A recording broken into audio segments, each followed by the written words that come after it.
Welcome to History at Home. I'm Sarah Byers. Claire Shuttleworth, the painter of Niagara, was born in Buffalo, New York in 1867 to parents Henry Shuttleworth and Laura Wheeler.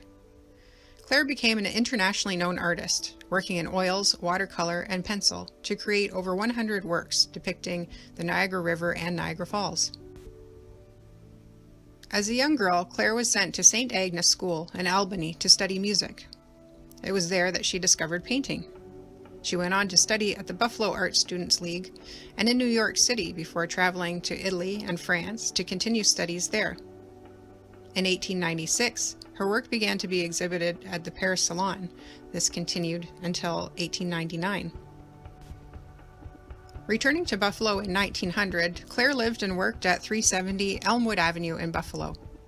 By 1910, she spent summers at a home and studio in Chippawa that she's said to have built. The Chippawa studio, which she named Mingle Streams, is located at 3564 Bridgewater Street. The home enjoys a beautiful view of the Welland River near its joining with the Niagara River. Upon returning to Buffalo, Claire was awarded a fellowship prize from the Buffalo Society of Artists. This marked the beginning of a long and extremely productive career, as Claire became an active member of the American Federation of Arts, the National Association of Women Painters and Sculptors, the Buffalo Society of Artists, and the Rockport Art Association. She traveled across the United States and Canada, working and exhibiting her paintings, which included landscapes and waterscapes. She's also known to have made miniatures and portraits. Claire described her decision to return in this way.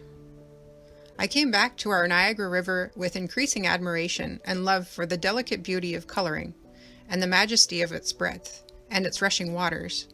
It suggests to me a great orchestral symphonic poem, of which my rendering must be by brush and palette.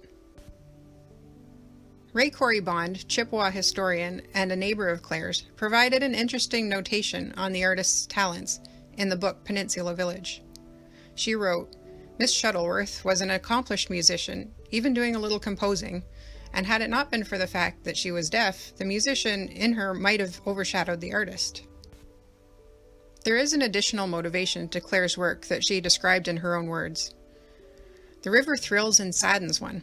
Its beauty, its tossing magnificence and glory, its delicate colors and rainbowed mist are passing away, turned to utility for the coming generations.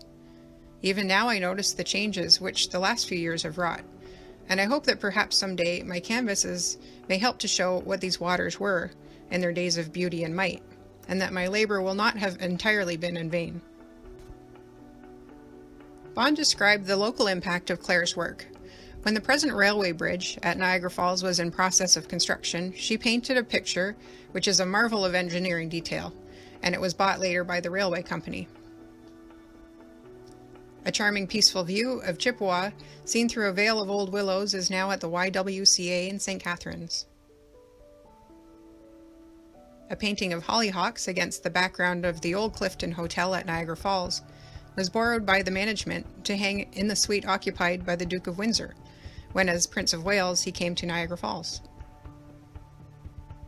Two paintings of the Lower Secord cottage are in Chippawa, one which hangs in the IODE library. Claire did not marry, and she had no heirs. After her death in 1930, much of her artwork was dispersed. Some pieces are kept locally by the Buffalo Historical Society and Birchfield Penny Art Center. Claire passed away at her Buffalo residence at the age of 63. Her ashes rest at Holy Trinity Cemetery in Chippawa, and the summer home and studio is now a private home. Although it does not hold heritage designation, the current owners display a plaque that includes the name Mingle Streams. Thank you for joining this History at Home.